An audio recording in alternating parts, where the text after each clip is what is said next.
On March 14, 1849, the county courthouse in Lowndes County, Alabama, burned to the ground in what officials called an unfortunate accident caused by an overturned lamp.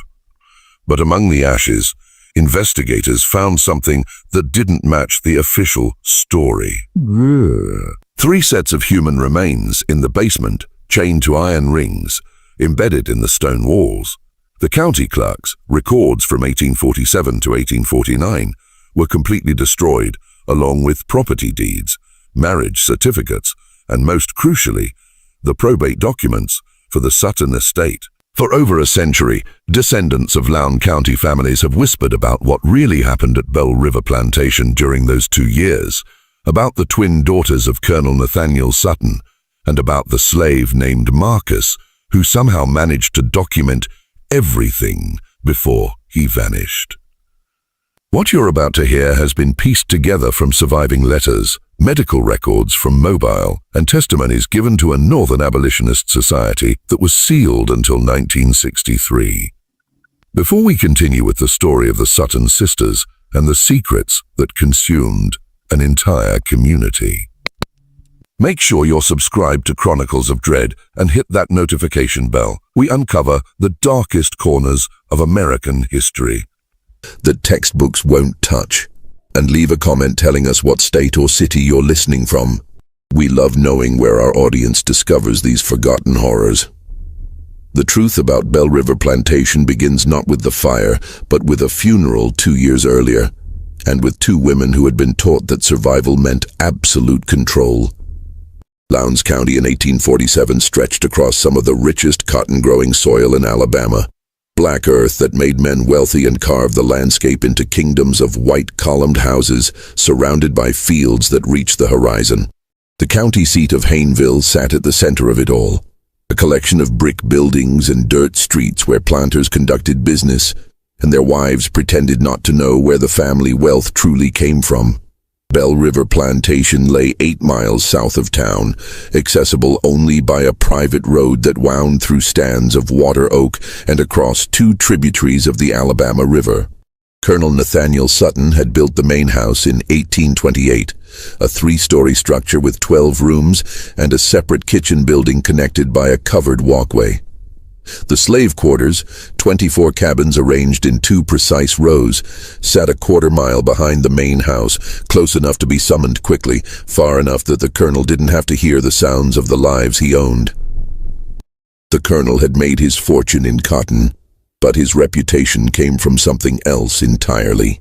He'd served in the Creek War under Andrew Jackson, and brought back from that conflict a belief that humans could be improved through careful breeding, the same way one improved livestock. His library contained medical texts from Philadelphia, agricultural journals from Virginia, and personal correspondence with men at universities who shared his convictions about racial hierarchies and biological destiny. He kept meticulous records, measurements, observations, genealogies traced back 3 generations. His neighbors called him eccentric but brilliant. His slaves called him something else entirely, though never where white ears could hear. The colonel never married. Instead, he'd purchased a slave woman named Ruth in 1824 from a Charleston trader, a woman described in the bill of sale as of uncommonly fair complexion and genteel bearing. Ruth gave birth to twin daughters in 1825, Sarah and Catherine. The colonel raised them in the main house, educated them with tutors from Mobile, dressed them in fine clothes ordered from New Orleans. But he never freed them. He never acknowledged them as his daughters in any legal document. On paper, they remained his property, an arrangement that gave him absolute authority over every aspect of their existence. Sarah and Catherine grew up in a peculiar isolation. They learned to read and write, to paint watercolors and play the pianoforte. They studied literature and mathematics, geography and French, but they rarely left the plantation grounds. The colonel controlled who visited and when, screening every potential social contact through his own rigid criteria. He told them they were special, that they had been given advantages that elevated them above their station, but that the world beyond Belle River would never understand or accept them. He taught them that safety came from seclusion, that trust was a weakness, and that power, however limited, was the only currency that mattered. The twins learned these lessons too well. They developed their own language of glances and gestures, finishing each other's sentences, sometimes falling silent for days, and communicating only through notes passed across the dinner table. They wore identical dresses in coordinating colors, Sarah in deep green, Catherine in midnight blue. They read the same books at the same pace, one starting at the front, one at the back, meeting in the middle. They shared everything: hairbrushes, jewelry, secrets, and eventually something darker. Their mother Ruth died in 1839, officially from pneumonia, though the slave quarters whispered about bruises on her arms and fear in her eyes during her final weeks.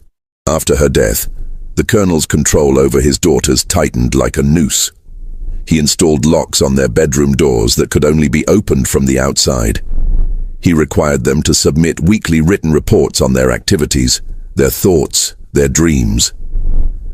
He began testing them, leaving valuables in obvious places to see if they would steal, introducing them to male visitors to observe their reactions, creating situations designed to reveal any hidden rebellions. The plantation itself prospered through these years. By 1847, the colonel owned 63 enslaved people whose labor produced 142 bales of cotton annually. He sold his crop through factors in Mobile and invested the profits in more land, more slaves, more books for his ever-growing library. The slave population at Belle River had an unusual demographic profile and disproportionate number of light-skinned individuals, more children than the birth rate should have produced, and a disturbing pattern of families separated and sold away just as children reached adolescence. The overseer, a man named Jonas Pritchett, had worked at Belle River for 15 years.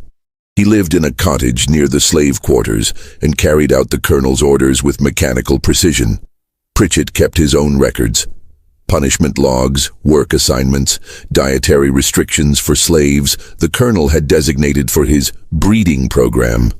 These notebooks, written in Pritchett's cramped handwriting, documented atrocities with the casual tone of farming reports. Which women were forced into which cabins, which children were sired by which men, which pregnancies were terminated and by what methods. In the main house, Sarah and Catherine understood more than their father realized. They read his journals when he traveled to Mobile on business. They listened at doors and gathered fragments of conversations between Pritchett and the colonel.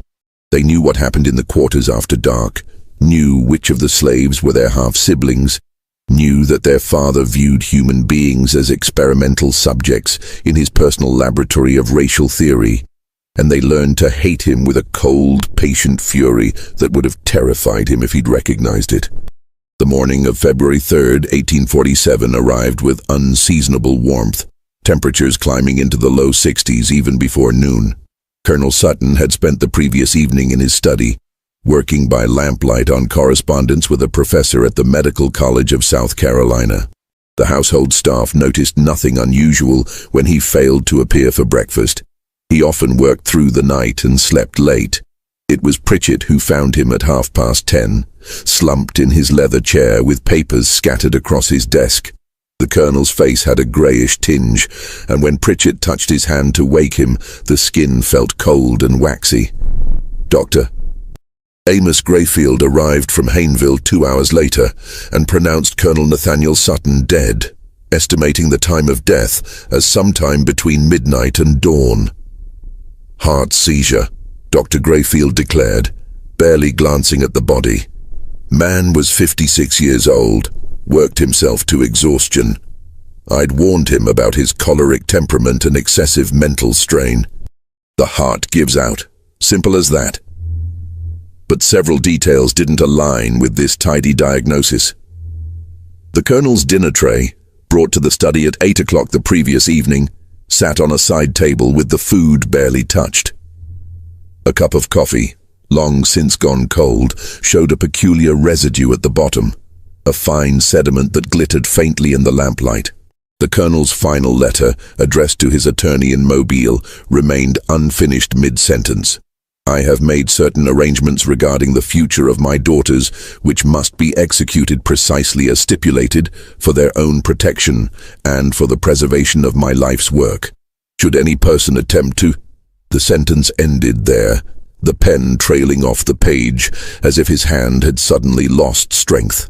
Sarah and Catherine stood together in the hallway outside their father's study, wearing matching black mourning dresses that they'd somehow procured despite having no prior knowledge of his death. Their faces showed no tears, no evidence of shock or grief.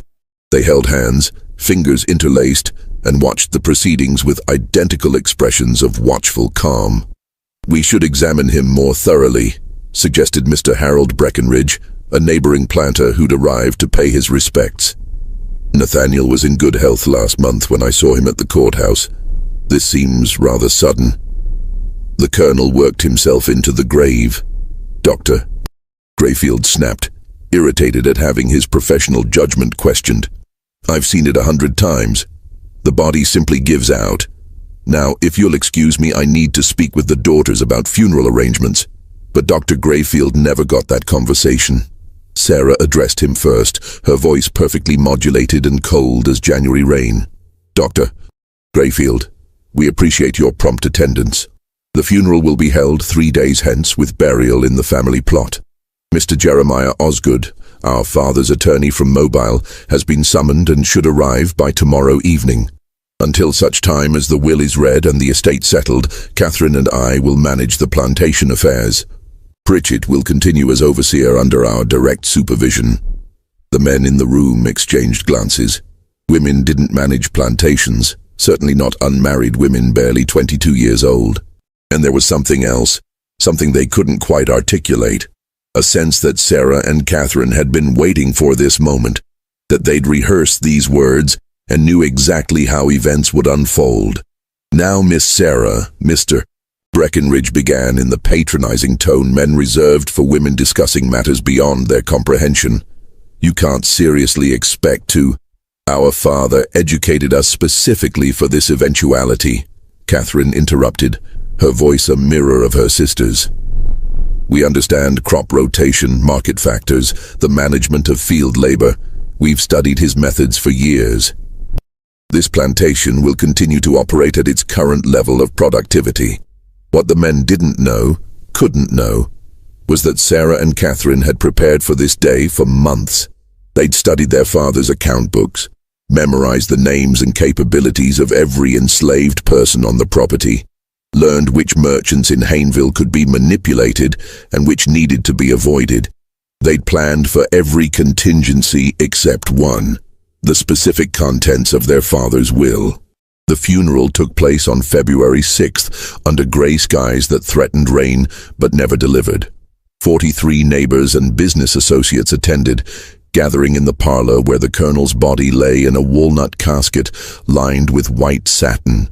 The Reverend Samuel Yates from Hayneville's Presbyterian Church delivered a eulogy that praised the colonel's contributions to Alabama's agricultural prosperity and his devotion to advancing scientific knowledge. Not one enslaved person from Bell River attended the service, though they gathered in the quarters that evening for their own ceremony, a mixture of Christian hymns and older traditions, singing songs that celebrated liberation and the settling of accounts. They kept their voices low, but the sound carried across the fields to where Sarah and Catherine sat on the main house veranda, listening. "They think they're free now," Sarah said softly. "They'll learn differently," Catherine replied. Jeremiah Osgood arrived from Mobile the evening after the funeral, a portly man of 50 with silver hair and the careful manner of someone accustomed to delivering bad news to people who could afford to make his life difficult. He carried a leather satchel containing Colonel Sutton's will and several sealed documents marked for the twins' eyes only. The reading took place in the colonel's study, now thoroughly cleaned of any evidence of his final hours. Sarah and Catherine sat together on a settee, their black mourning dresses rustling slightly as they adjusted their positions. Pritchett stood by the door, uninvited but tolerated, his weathered face expressionless. Osgood opened his satchel and withdrew a thick document bound with black ribbon. Colonel Sutton revised his will on December 12, 1846, less than 2 months before his death. The provisions are unconventional. The document's opening paragraphs were standard: charitable bequests to the Presbyterian Church, personal items distributed to various acquaintances. Then Osgood reached the section concerning the plantation and its inhabitants. To my daughters Sarah and Catherine Sutton, I leave the entirety of Bell River Plantation, including all lands, structures, livestock, equipment, and human property, to be held jointly and equally between them. However, this bequest is conditional upon the following stipulations, which must be satisfied within 24 months of my death. Osgood paused, cleared his throat uncomfortably, and continued. First, both daughters must enter into lawful Christian marriage with men of suitable character and standing, approved by the executor of this estate. Second, both marriages must produce legitimate offspring within the stipulated time frame. Third, the daughters must maintain the plantation at current levels of productivity and demonstrate sound management of its resources. Sarah's hand tightened on Catherine's, their knuckles going white. Should these conditions not be met, Osgood read, his voice dropping lower, Bell River Plantation and all its assets shall be sold at public auction, with proceeds distributed equally among the following charitable institutions. The list included agricultural colleges, medical societies, and organizations dedicated to the advancement of scientific understanding of human populations. The Colonel's final attempt to ensure his ideology outlived him. There's more, Osgood said, withdrawing a second document. A private letter to you both. He handed the sealed envelope to Sarah, who broke the wax seal with her thumbnail. Inside, their father's handwriting covered 3 pages of heavy cotton paper. Catherine leaned close, and they read together in silence. The letter explained the Colonel's reasoning with chilling clarity. He'd observed their unnatural attachment to each other, their rejection of normal feminine interests in courtship and marriage. He'd concluded that they would never voluntarily separate, never form appropriate alliances with men who could continue his work and properly manage his estate. So he'd created a situation where they had no choice: marry and procreate, or lose everything. But the letter's final paragraph contained something more disturbing. I have made arrangements to ensure you choose wisely. My network of correspondence extends throughout the state and beyond. They will be watching, reporting back on your conduct and your choices. Remember always that you are what I made you, and you cannot escape the fundamental truth of your nature, no matter how you might pretend otherwise. The blood that flows through your veins is both your privilege and your prison. Sarah folded the letter carefully and placed it back in the envelope. When she looked up at Osgood, her expression betrayed nothing. We understand the terms. Who serves as executor? I do, along with Mr. Breckenridge as co-executor. We're charged with approving any marriage proposals and ensuring the conditions are met. 24 months, Catherine said. That gives us until February 1849. Correct. I must say, ladies, your father's provisions are highly irregular. Most attorneys would have counseled against. Our father's mind was entirely his own, Sarah interrupted. We'll comply with his wishes. Now, if you'll excuse us, we have plantation business to attend to. After Osgood left, promising to return in 6 months to assess their progress, the twins remained in the study. They sat in their father's chair, Catherine on the seat, Sarah perched on the armrest, and looked at the walls lined with journals and medical texts, at the ledgers documenting 2 decades of human experimentation disguised as agricultural management. We can't find suitable husbands in 24 months, Catherine said finally. He knew that. He designed this to fail. Not if we control every variable, Sarah replied. Father taught us that much. He believed humans could be bred like livestock, that every aspect of reproduction could be managed and directed. We'll prove him right, just not the way he intended. What are you suggesting? Sarah stood and moved to their father's desk, pulling open the bottom drawer where he'd kept his most private records. She withdrew a leather-bound journal and flipped it open to a page marked with a silk ribbon. Father's breeding logs. He documented everything, which combinations produced which results, which bloodlines he considered superior, which individuals he designated for his program. Catherine joined her, reading over her shoulder. The entries were clinical, dehumanizing, describing people as if they were cattle. Purchased male, approximately 25 years, from Williamson Estate. Good teeth, strong back, quick to learn tasks. Letters visible on back indicate prior ownership in Virginia, paired with female number 4. Results: 1 male child, sold 1837. 1 female child, retained for future breeding. He was a monster, Catherine whispered. He was, Sarah agreed. But he was also thorough, and somewhere in these records is the solution to our problem. Over the following weeks, Sarah and Catherine absorbed themselves in their father's documentation. They discovered the full scope of his obsessions: journals spanning 20 years, detailed genealogies, physical measurements, observations on temperament and capability. He'd treated Bell River as a laboratory, its enslaved population as experimental subjects, all in service of his theories about racial hierarchies and human improvement. But within that documentation they found something unexpected: evidence of intelligence, resilience, and resistance among the very people their father had tried to reduce to data points. Slaves who'd taught themselves to read despite prohibitions. Women who'd used herbs and folk knowledge to control their own fertility, quietly subverting the Colonel's breeding program. Men who'd sabotaged equipment and slowed productivity in ways that appeared accidental. Their father had noted these deficiencies without recognizing them as acts of rebellion. One name appeared repeatedly in the later journals, always with annotations of frustration: Ruth, their mother. The Colonel had purchased her expecting a compliant bearer of children for his experiments. Instead, he'd found a woman who resisted him in subtle, persistent ways, teaching her daughters to read when he was away, whispering to them about the life she'd known before slavery, planting seeds of doubt about his absolute authority. She tried to protect us, Catherine said, tracing her finger over their mother's name in the ledger. Even when she couldn't save herself. Then we owe her more than survival, Sarah replied. We owe her victory.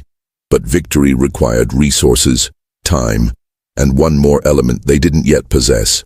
A man they could control completely, whose presence would satisfy the letter of their father's will while violating its spirit entirely. The solution arrived in late April, though they didn't recognize it immediately. The spring auction in Hayneville drew sellers and buyers from across central Alabama, transforming the courthouse square into a marketplace of human misery. Enslaved people stood on a raised platform, while white men examined them like livestock, checking teeth and muscle tone, asking invasive questions about work history and health. The air smelled of dust and sweat and fear. Sarah and Catherine attended with Pritchett, ostensibly to purchase additional field hands for the expanded acreage they planned to cultivate. They wore black veils, still in mourning, which gave them anonymity in the crowd and allowed them to observe without being observed too closely. The morning sales proceeded predictably. Field workers going to plantation owners, domestic slaves to town families, children torn from parents and sold to different buyers.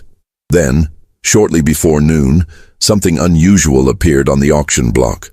Next lot, the auctioneer called. Property of the Granville estate, recently deceased. One male, age approximately 28, name of Marcus. Got his letters, configure, worked as a house servant and tutor to the Granville children. No history of rebellion, no attempts to run. Starting bid, $1,000. Marcus stood on the platform with straight posture and level gaze, neither defiant nor submissive. He wore clean but worn clothing, and his hands, the hands of someone who worked with ledgers rather than cotton, showed no calluses. His skin was several shades lighter than most of the people sold that morning, suggesting mixed ancestry. But what caught Sarah's attention was something else entirely. The way he scanned the crowd. Not with the defeated resignation she expected, but with calculation, as if he was evaluating potential buyers just as they evaluated him. "Educated slaves are risk," someone in the crowd called out. "Gets ideas above his station. Perfect for a household that needs bookkeeping done," the auctioneer countered. "How many of you can balance your own accounts? Here's a man who can do it for you. Now do I hear 1,000? The bidding opened slowly. Most planters didn't want an educated male slave. Too much potential for trouble, for reading abolitionist newspapers, for forging travel passes. But a few town merchants showed interest, seeing value in someone who could manage their stores or handle correspondence. Sarah leaned close to Pritchett. "Bid." "Miss Sarah, we don't need—" "Bid." Pritchett raised his hand. 1,000. 1,200, countered a merchant from Montgomery. 1,300, Pritchett called. The bidding climbed to 1,600 before the Montgomery merchant dropped out, shaking his head at the inflated price for a single male slave, educated or not. Sarah had paid more than market value, a fact that would fuel gossip in the weeks ahead. Marcus was delivered to Bell River 3 days later, walking the 8 miles from Hayneville with his few possessions in a cloth bag. Pritchett met him at the plantation entrance and led him directly to the main house, where Sarah and Catherine waited in the study. "You can read and write," Sarah said. It wasn't a question. "Yes, ma'am." Marcus's voice was educated, careful, revealing nothing of what he might be thinking. "You tutored the Granville children. What did you teach them?" "Reading, writing, arithmetic, some geography and history. Whatever their father requested." Catherine circled him slowly, appraising. "The Granvilles were known abolitionists, Quakers, I believe. They allowed their slaves to be educated?" For the first time, something flickered in Marcus's eyes. Wariness, perhaps, or recognition that this conversation was more complicated than it appeared. "Mr. Granville believed all people possessed souls and minds worthy of development, ma'am." "And you?" Sarah asked. "What do you believe?" "I believe I'm standing in front of 2 women who paid too much for me and who clearly have something specific in mind beyond field labor." The twins exchanged glances. Their father had taught them to view enslaved people as objects, incapable of analysis or autonomous thought. Marcus had just demonstrated both within 30 seconds. "We have an unusual situation," Sarah said carefully. "Our father died recently, leaving conditions on our inheritance that require creative solutions. We need someone educated, discreet, and capable of understanding complex arrangements." "What kind of arrangements?" "The kind that must remain private within this household," Catherine replied. "You'll live in the main house, not the quarters. You'll have access to our father's library. You'll be treated well, fed properly, given freedoms that would be extraordinary elsewhere. But in exchange, you'll do exactly what we say, when we say it, without question or hesitation." Marcus was silent for a long moment. When he spoke, his voice was very quiet. "And if I refuse these unnamed terms, then you'll be sold south," Sarah said flatly. "To cotton plantations in Mississippi where educated slaves are worked to death in the fields to break them of any intellectual pretensions. I can have you on a boat within a week." It wasn't an empty threat, and Marcus clearly knew it. "What do you want from me?" "That depends," Catherine said. "Can you keep secrets, even ones that could be used as weapons?" "I've kept secrets my entire life, ma'am. Had to survive." Sarah walked to the window, looking out across the plantation grounds. "Our father's will requires us to marry within 24 months or lose everything. But we have no intention of submitting to marriages arranged by men who view us as property to be managed. So we're going to subvert the terms while technically fulfilling them." "I don't understand." "You will," Catherine said. "But first we need to know if you can be trusted, completely and absolutely." Over the following days, Sarah and Catherine tested Marcus in ways both subtle and overt. They gave him access to their father's library and watched what he read. They asked his opinions on political matters and listened for hints of abolitionist sympathies. They observed how he interacted with the other enslaved people at Bell River, whether he attempted to organize or agitate. Marcus proved remarkably adaptable. He kept to himself, spoke carefully, and demonstrated an intelligence that had clearly been honed through years of navigating dangerous social terrain. He understood that educated slaves existed in a precarious position, valuable enough to be kept, dangerous enough to be feared. What the twins didn't know, couldn't know yet, was that Marcus had his own secrets and his own agenda. The Granvilles had indeed been Quakers with abolitionist leanings. More than that, they'd been part of an informal network that collected testimony from enslaved people about the realities of plantation life. Marcus had spent 5 years documenting atrocities, recording names and dates and details in a coded shorthand he'd developed. When the Granvilles died, both within a week of each other from fever, their relatives had sold off the estate, including Marcus, before anyone could discover the trunk hidden in the root cellar containing years of carefully preserved evidence. Marcus had managed to retrieve his most important notebooks before the sale, hiding them in a hollowed-out Bible that no white person bothered to inspect. He'd been bought and brought to Bell River expecting another period of careful observation and documentation. Instead, he found himself at the center of something far stranger and potentially more dangerous. By mid-May, the arrangement had clarified. Marcus would serve as the twins' private secretary, managing household accounts and correspondence. But more than that, he would be their confidant in a scheme they hadn't yet fully explained. Sarah revealed their plan one evening in early June, after the house slaves had retired to their quarters and the 3 of them were alone in the study. "Our father's will requires us to marry and bear children within 24 months, she began. "The executors must approve our choice of husbands, men of suitable character and standing. But the will says nothing about the husbands being suitable for us, only that they meet external criteria." "I'm not following," Marcus said. Catherine smiled, and there was something almost feral in it. "We're going to marry men we can control completely. Elderly men, or sickly ones, or men desperate enough for the connection to a wealthy plantation that they'll agree to any terms. Men who will give us legal legitimacy without interference in how we run Bell River." "And the children?" Marcus asked, though he was beginning to understand. "Biology is biology," Sarah said bluntly. "Our father spent 20 years proving that. Lineage can be strategically managed. The executors need to see marriages and pregnancies. They don't need to see what happens behind closed doors." The full implications hit Marcus like cold water. They wanted him to father their children, to create the appearance of legitimate heirs, while the twins maintained control through marriages that existed only on paper. "You're asking me to commit an act that could get all of us killed," he said slowly. "If anyone discovered—" "No one will discover," Catherine interrupted. "We control this household completely. The marriages will be arranged carefully. We'll manage every detail, every possible witness, every piece of evidence. You'll be protected." "Protected?" Marcus laughed bitterly. "I'm a slave. There's no protection for me if this fails. You'll be ruined socially, perhaps sent away somewhere.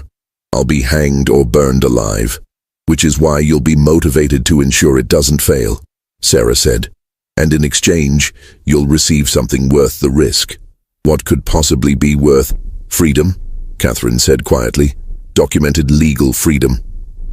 And enough money to go north and start a new life. We'll wait until after the children are born and the estate is secure. Then we'll manumit you, provide funds, and send you away with a cover story that holds up to scrutiny." Marcus looked between them, searching for deception or false promises. "And if I refuse?" "You won't," Sarah said with certainty. "Because you want freedom more than you fear death, and you're smart enough to recognize this as your only real chance." She was right, and he knew it. But there was something else at play, something the twins hadn't considered. Marcus saw in their scheme not just a path to personal freedom, but an opportunity to document and expose the entire system. If he could gather evidence about the Sutton family's secrets, about the Colonel's experiments, about the network of planters and overseers who'd collaborated in decades of atrocities, he could send that information north and strike a blow against the institution that had stolen his life. "I'll do it," he said finally, "on one condition." "You're not in a position to make conditions," Catherine said. "I am, if you want my cooperation rather than my resentful compliance. I want to know everything. Your father's journals, his correspondence, his breeding logs, all of it. If I'm risking my life for this scheme, I deserve to understand the full context." The twins considered this. Giving Marcus unrestricted access to their father's papers was dangerous, but refusing might create exactly the resentful compliance he'd mentioned. "Agreed," Sarah said. "But you'll study them here, in this room under our supervision. Nothing leaves this house." Acceptable. What none of them said aloud was that they'd each just made a bargain with someone they didn't fully trust, gambling their futures on a deception so audacious it could only succeed if every element aligned perfectly. And in Lowndes County, Alabama in 1847, perfection was in very short supply. Aumento de tensión. The summer months brought oppressive heat to Belle River, the kind that made the air thick as syrup and turned every physical task into an ordeal. But inside the main house, behind closed shutters and drawn curtains, a different kind of pressure built. Sarah and Catherine began their search for suitable husbands with the cold calculation their father had taught them. They needed men who met the executor's criteria for character and standing, while being vulnerable enough to manipulate. They compiled a list from Osgood's suggestions and their own observations of Lowndes County society. The first candidate was Mr. Edmund Varley, a 68-year-old widower whose cotton operation had struggled since his sons moved west to seek opportunities in Texas. Varley had been a friend of the Colonel's and expressed immediate interest when approached about a potential match with one of the twins. "A beautiful opportunity," he declared during his first visit to Belle River in July, his watery eyes roaming over Catherine with an expression that made her skin crawl. "Union of two fine properties, continuation of your father's legacy.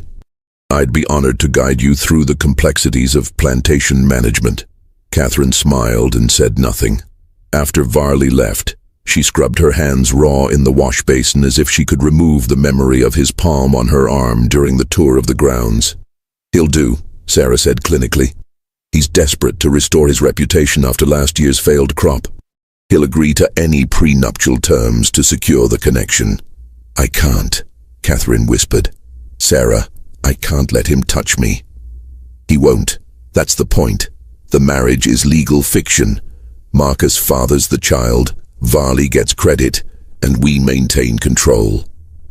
But arranging two such marriages proved more complex than anticipated. The executors, particularly Breckinridge, had strong opinions about suitable matches. When Sarah suggested she might marry a merchant from Mobile, a man of 42 with moderate success in the cotton trade, Breckinridge rejected him immediately. "Unsuitable background," he declared. "Your father intended you to marry into established planter families, not commercial classes. The man's grandfather was an indentured servant, for God's sake." The twins pushed back, arguing that the will's language didn't specify planter families, only men of suitable character and standing. But Breckinridge held firm, threatening to petition the courts to clarify the will's intent if they continued pushing inappropriate candidates. "He's trying to force us into marriages that benefit him," Sarah fumed after one particularly contentious meeting. "He has sons, you realize. He's probably angling to marry one of us off to his own family." While the marriage negotiations dragged on, Marcus immersed himself in Colonel Sutton's papers. What he found there exceeded his worst expectations. The Colonel's breeding program had operated for 2 decades with systematic brutality. He'd forced specific pairings, sold away children who didn't meet his criteria, and separated families with no consideration for human bonds. He documented everything in clinical language that dehumanized people into data points. Female number 7 shows resistance to breeding assignments. Recommend increased discipline and isolation to induce compliance. But the journals also contained something else, evidence of a network. The colonel hadn't worked in isolation. He corresponded with other planters, with medical professionals, with academics at southern universities. They exchanged research findings, compared methodologies, and discussed ways to advance their theories about racial hierarchies and human improvement. Marcus began making careful copies of the most damning entries, using paper Sarah provided for household accounts and writing late at night when the twins had retired. He developed a system for hiding his copied pages inside a hollowed-out section of his mattress, building a secret archive that would eventually travel north. But he also began to notice something the twins didn't mention: the pattern of illness among Bellriver's enslaved population. In late July, 3 women in the quarters developed symptoms: lesions, fever, progressive weakness. Pritchett reported it casually, suggesting they be isolated and given minimal care until they recovered or died. But Marcus had read the colonel's private medical notes and recognized what he was seeing: syphilis. The colonel had infected multiple women, either deliberately as part of his research or through his systematic sexual abuse. Now the disease was spreading through the quarters, passed between couples, transmitted from mothers to infants. Marcus brought his findings to Sarah and Catherine one evening, laying out the medical texts he'd found with their father's annotations. "Your father gave them syphilis. Either he contracted it himself and spread it, or he exposed them deliberately. The journals suggest both. And it's killing them." Catherine's face went pale. "How many?" "At least 7 showing symptoms now, but syphilis can remain dormant for years. There's no way to know how many are infected without proper medical examination, and even then..." He trailed off, the futility evident. Sarah stood abruptly and walked to the window, her back rigid. "Can it be treated?"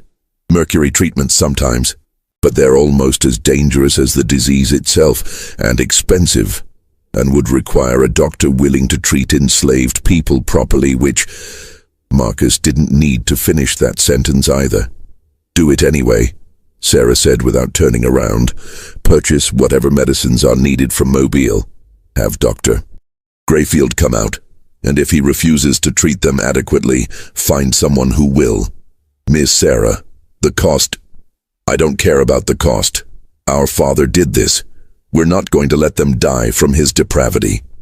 It was the first crack in the facade Marcus had seen, the first indication that the twins might be motivated by something beyond self-preservation. He filed it away as valuable intelligence. Dr. Grayfield arrived 2 days later, irritated at being summoned to treat slaves. He examined the sick women with barely concealed disgust, confirmed the diagnosis, and prescribed mercury treatments with the cheerful confidence of someone who didn't particularly care whether the patient survived. "Course of treatment takes months," he said, washing his hands in the basin a house servant provided. "Can't guarantee results. Frankly, might be more economical to just isolate them and let nature take its course. Replace them with healthy stock." "We'll take your prescription," Catherine said coldly, "and we'll need you to examine the entire slave population. Everyone. Identify all potential cases." Grayfield's eyebrows rose. "That's 40+ people. The expense is ours to bear. When can you begin?" The examinations took place over 3 days in August, conducted in a cabin Pritchett cleared for the purpose.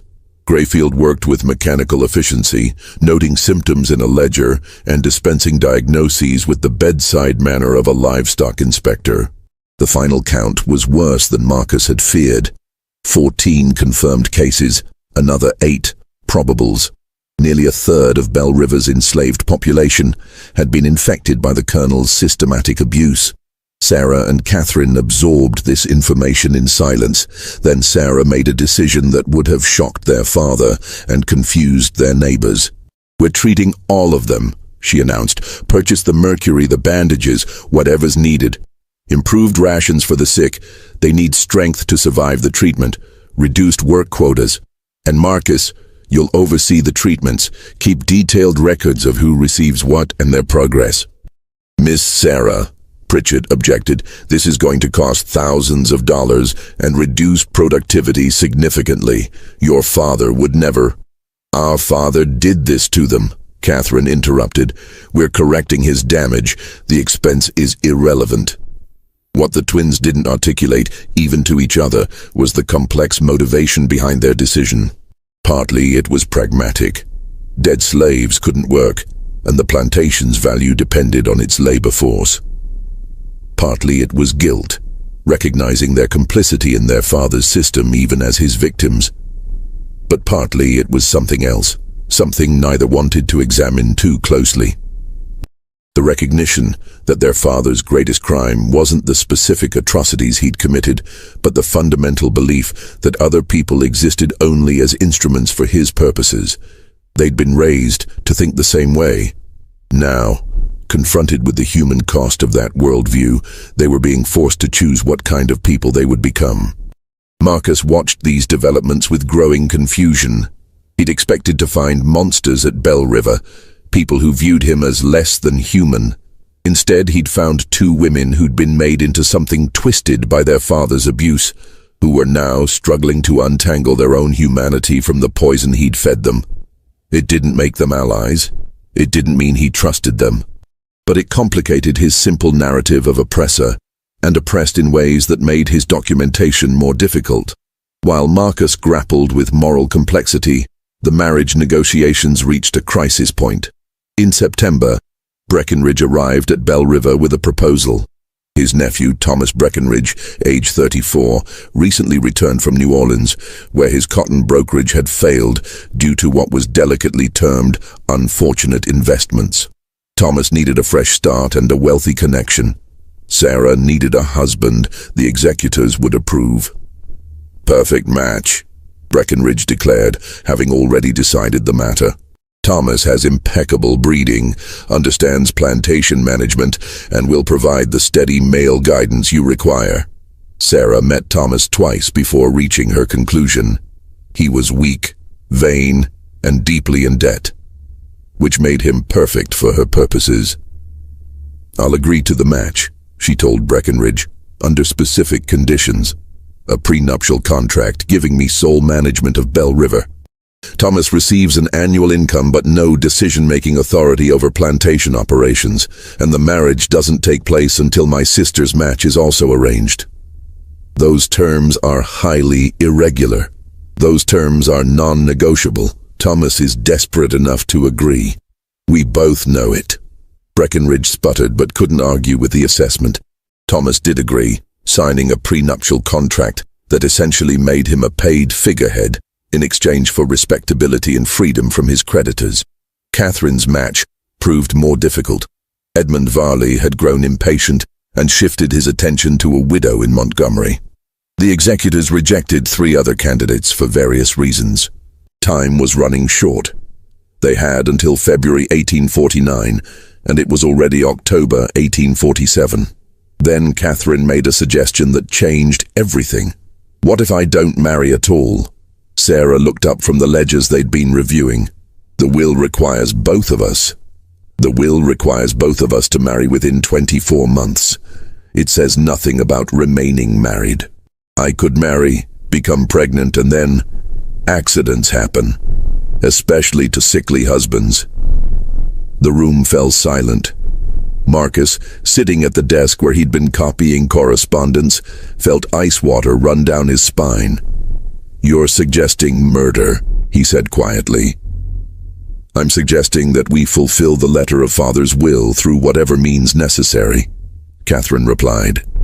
"He never specified the husbands had to survive." "Catherine," Sarah began, "don't pretend you haven't thought about it.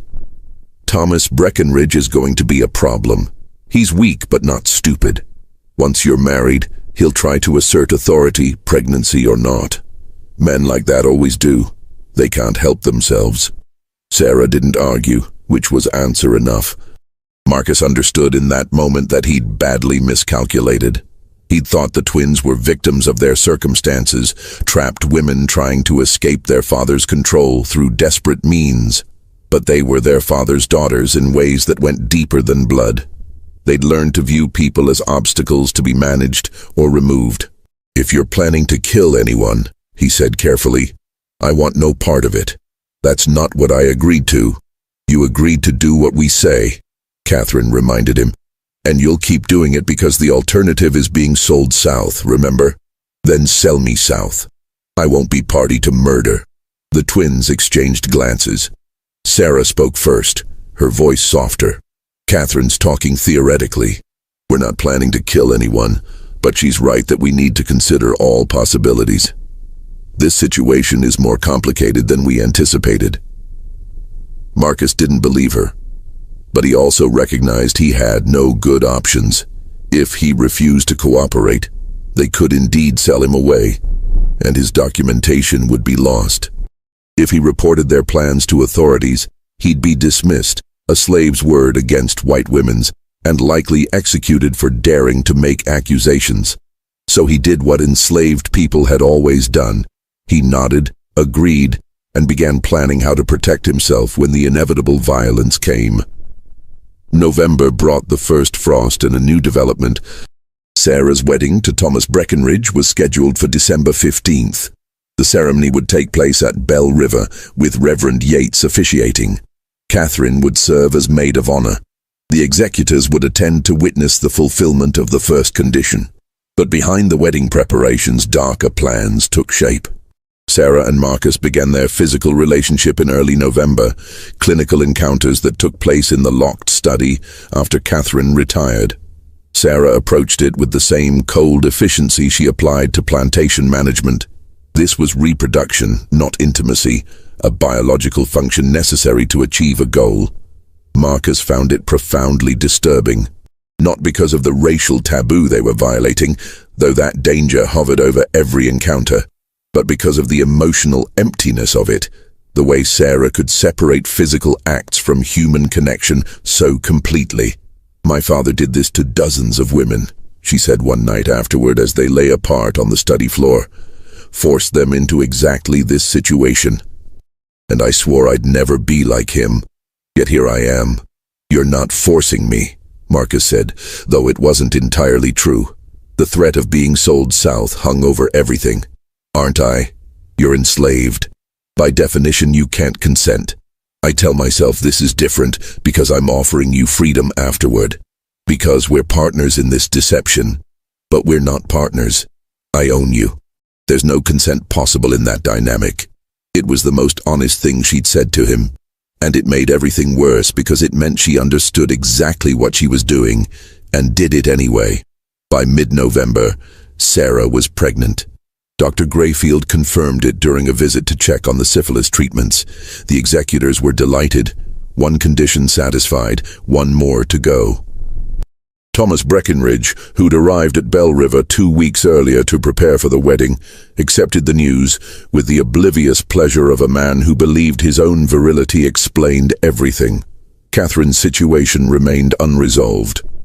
She'd rejected 6 potential husbands, frustrating the executors and running the calendar dangerously close to the deadline. Then, in early December, she made an announcement. I've found someone acceptable, Mr. Lawrence Kemper, widower, age 51, with a small plantation in Wilcox County.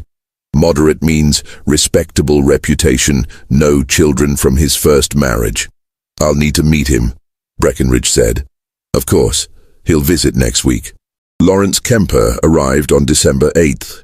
A thin, nervous man with graying hair and a persistent cough that suggested consumption. He spoke little, deferred to Catherine constantly, and seemed pathetically grateful for her attention. He's perfect, Catherine told Marcus after Kemper had left, dying slowly, desperate for companionship, and too weak to assert any authority. The executors will approve him because he meets their surface criteria, and he'll be dead within a year, leaving me a widow free to do as I please. You're going to let him die of consumption? I'm going to let nature take its course. Is that murder, Marcus?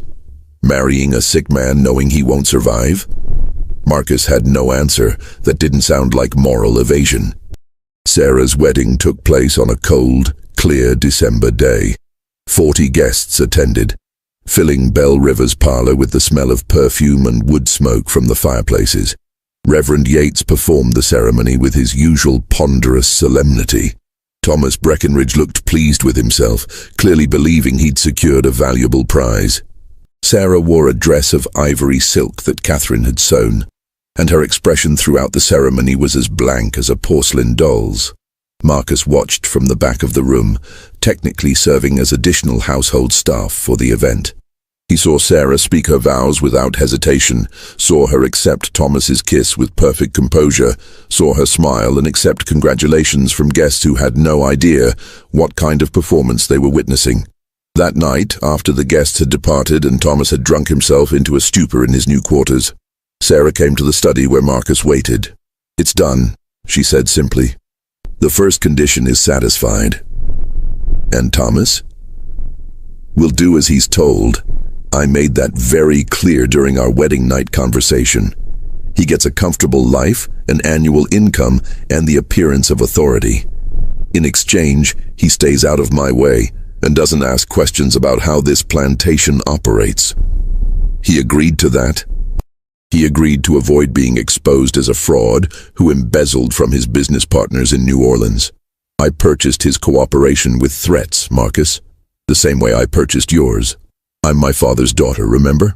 The bitterness in her voice was new, and Marcus recognized it as dangerous. Sarah was beginning to hate herself for what she was becoming, which meant she might do something unpredictable to prove she was different from her father, or something terrible to prove she didn't care.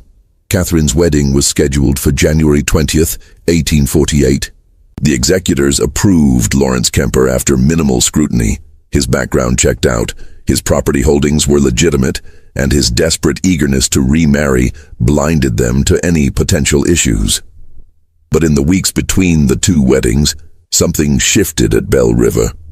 The house staff began whispering about arguments between the twins, raised voices behind closed doors.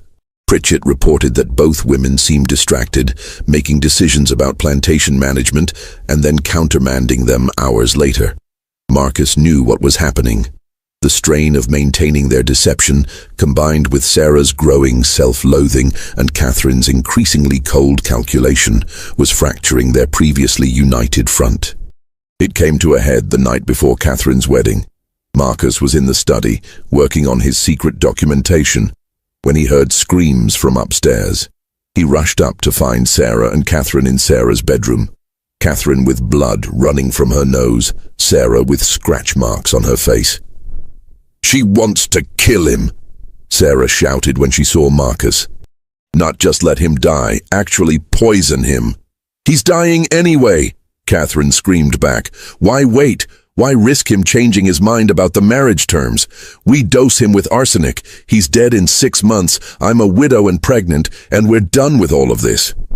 "Because that makes us murderers. Actual, deliberate murderers. We're already murderers. Or had you forgotten the coffee you served Father the night he died?" The room went silent. Marcus stared at the twins, understanding flooding through him with sickening clarity. "You killed your father," he said. Sarah sank onto the bed, her face in her hands. "Arsenic mixed with powdered glass in his coffee. Small amounts over 3 weeks. Made it look like heart failure. Doctor."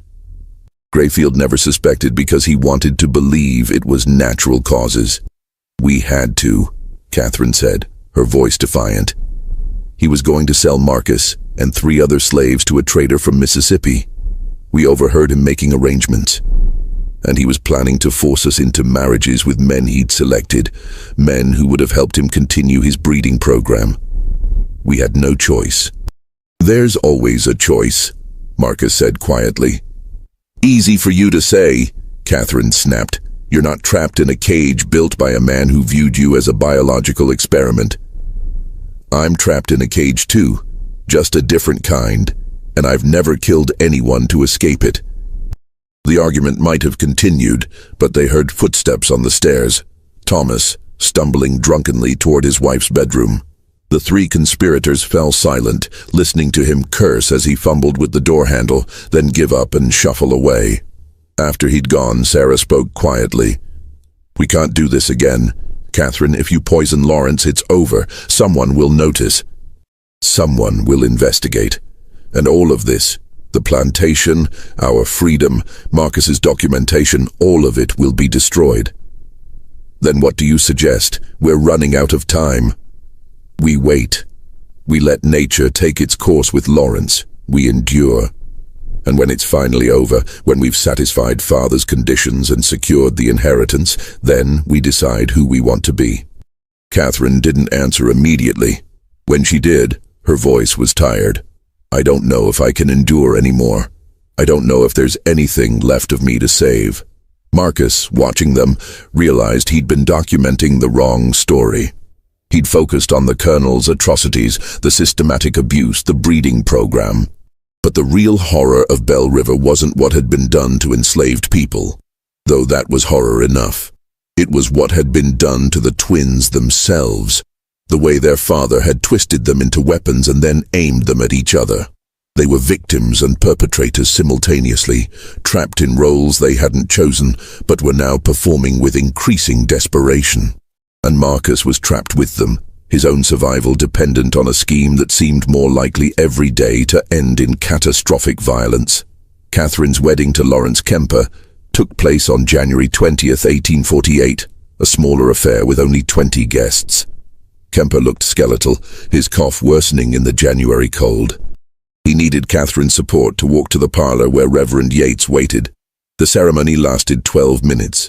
When Yates pronounced them married, Kemper attempted to kiss his bride but was seized by a coughing fit that left blood on his handkerchief. Consumption's got him good, Dr. Grayfield muttered to Breckenridge. Give him 6 months, maybe less.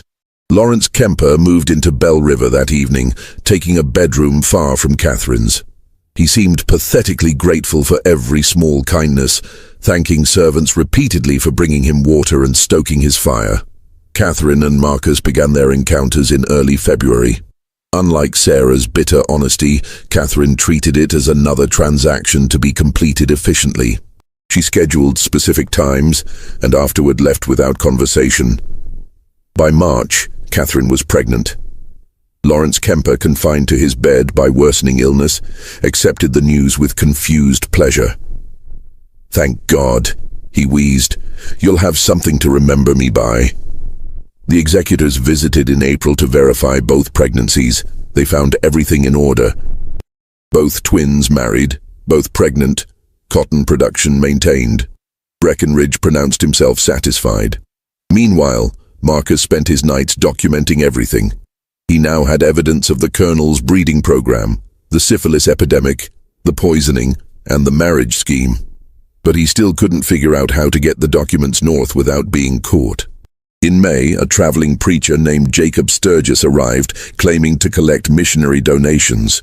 During dinner, Sturgis mentioned spending time in Philadelphia. Marcus caught the emphasis, a known abolitionist center.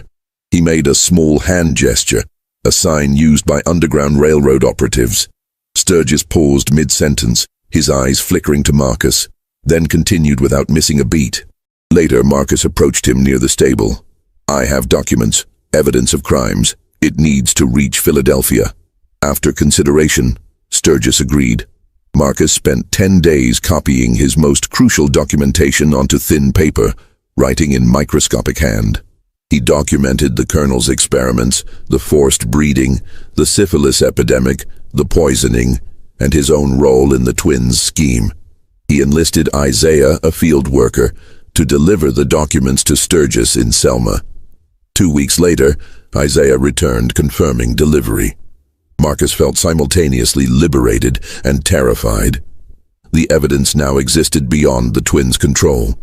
But if discovered, he was a dead man. Summer brought mounting tension. Sarah's pregnancy advanced normally, though she grew increasingly withdrawn. Thomas Breckenridge took to drinking heavily. Lawrence Kemper lingered in his sick room, attended by patient servants. Then Sarah began visiting Lawrence, bringing him books. He'd been a teacher once, he explained. Before inheriting a plantation, he'd never learned to manage properly. I'm just a school teacher who wanted to read books, he said weakly. Is that so terrible? Sarah had no answer. On August 17, 1848, Lawrence Kemper died in his sleep from consumption. He was buried 3 days later, his brief presence memorialized with a simple headstone. Lawrence Kemper, 1797-1848, he found peace at the end. Catherine was now a pregnant widow, the will's conditions fulfilled. But something changed in her after Lawrence's death, guilt, even though she hadn't actively killed him. In mid-September, a woman appeared claiming to be the colonel's half-sister, threatening lawsuits if not given a settlement. The twins knew she was a fraud, but before they could act, she approached Pritchett with a bribery offer. Pritchett reported it immediately. Armed with this evidence, the twins confronted the fraud and her lawyer in Hayneville. The meeting was brief and brutal. They left Alabama within 24 hours, but the incident revealed their vulnerability. Until the babies were born, they remained targets. In late October, everything nearly unraveled. Thomas Breckinridge, drunk after winning at cards, mentioned that Sarah had been pregnant within weeks of their marriage. Surprisingly quick timing. Word spread through Lowndes County within days. The scandal hit Belle River like a thunderstorm. Breckinridge arrived demanding explanations. Sarah made a decision. She stood before prominent neighbors, 7 months pregnant, and delivered a calculated confession. "I was violated," she said steadily. "Before our marriage, Thomas and I were intimate. I became pregnant. Rather than cancel the marriage and face ruin, we proceeded with the ceremony. It was wrong, it was sinful, but it doesn't invalidate our father's will." The men exchanged uncomfortable glances. Premarital intimacy was scandalous but not unprecedented. Sarah's frank admission made the story believable, a lie that protected the greater deception underneath. "What about your sister?" Breckinridge asked. "Catherine's situation is entirely proper." Breckinridge studied her carefully but had no evidence to disprove her story. "This matter is closed," he declared finally. "The will's conditions have been met." After everyone left, Sarah collapsed in the parlor, her composure finally breaking. Sarah went into labor on November 14, 1848. The labor lasted 18 hours. At dawn on November 15th, a baby's cry pierced the morning silence. "A girl," the midwife announced. "Small but healthy." Sarah lay exhausted against the pillows, her daughter wrapped in blankets beside her. The baby had dark hair and ambiguous features, useful in a house built on lies. "She's free," Sarah whispered. "That's all that matters." Catherine delivered on December 7th after 12 difficult hours, the umbilical cord wrapped around the baby's neck. The midwife worked with calm efficiency until a weak cry confirmed survival. "Another girl," she said.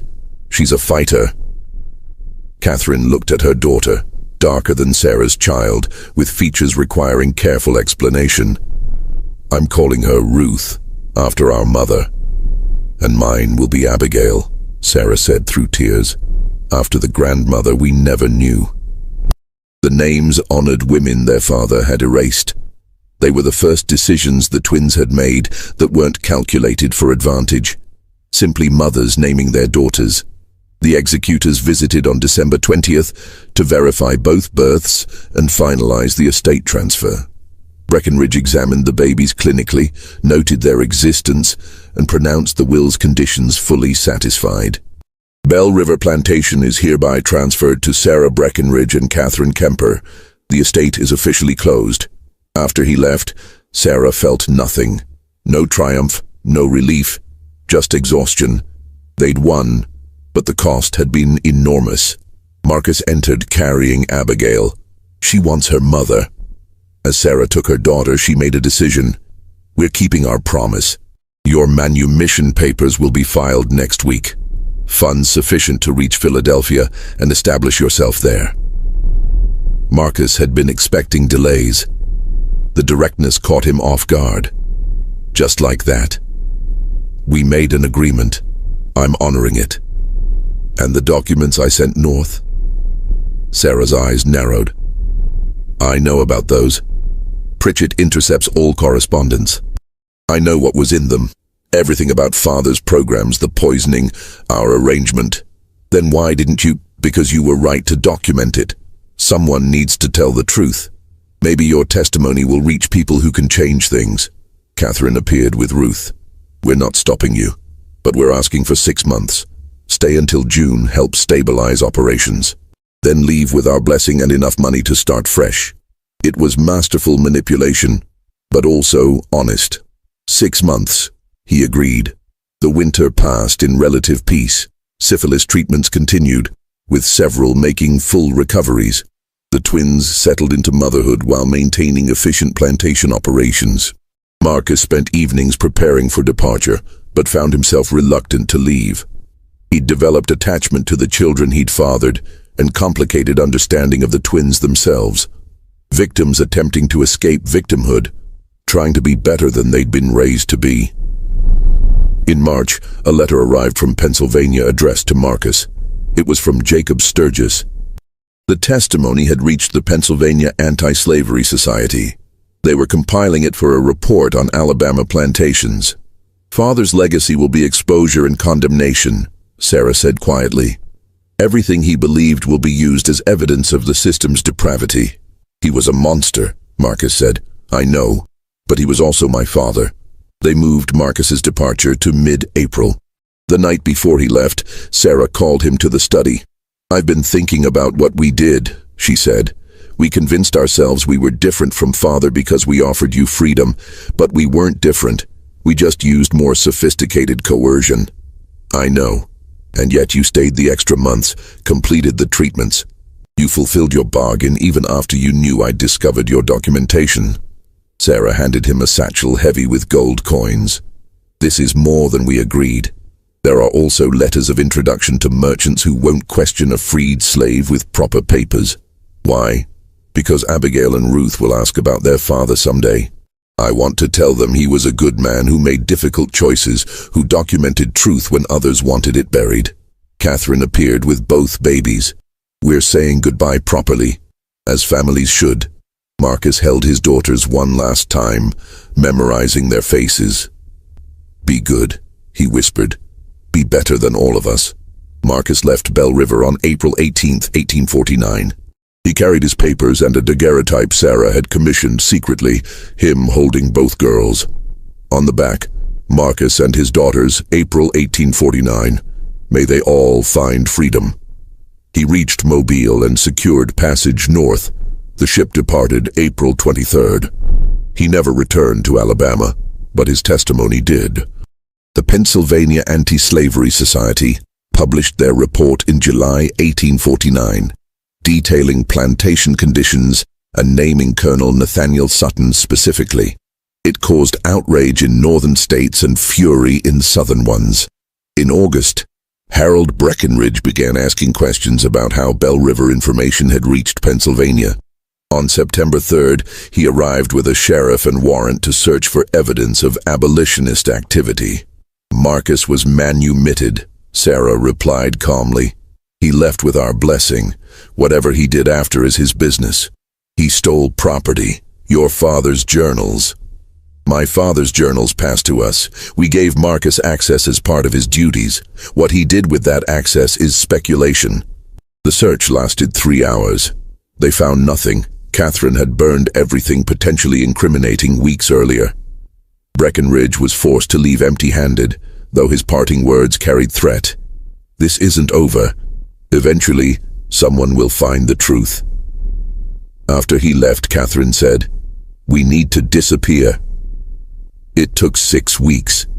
They sold Bell River for immediate cash, manumitted several key people with funds to establish themselves, and sold the remaining population to a Quaker merchant who'd promised transport to free states. Thomas received his property and cash settlement for agreeing never to contest the sale. On October 14, 1849, Sarah and Catherine boarded a ship in Mobile bound for New Orleans, traveling as widows with infant daughters. But before leaving Alabama, they made one final stop. On October 15th, a fire started in the Hayneville courthouse basement. The building burned for 6 hours, collapsing before dawn. 3 bodies were found, identified as vagrants seeking shelter, though no one looked carefully at why they'd been chained in the basement.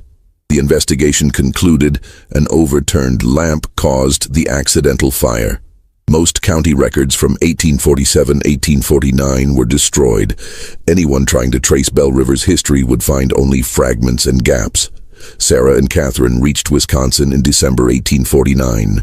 They purchased a small farm outside Madison using false identities, presenting themselves as widowed sisters starting over.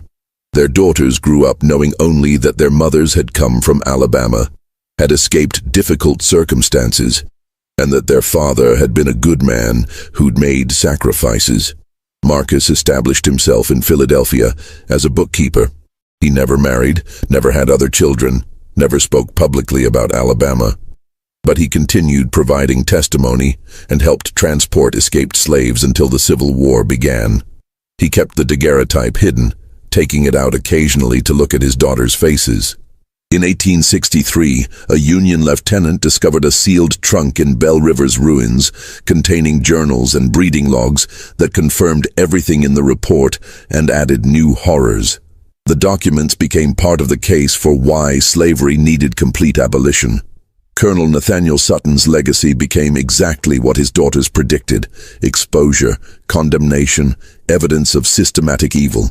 But the full truth about Sarah and Catherine, about Marcus and the children, remained hidden in burned records and carefully constructed lies.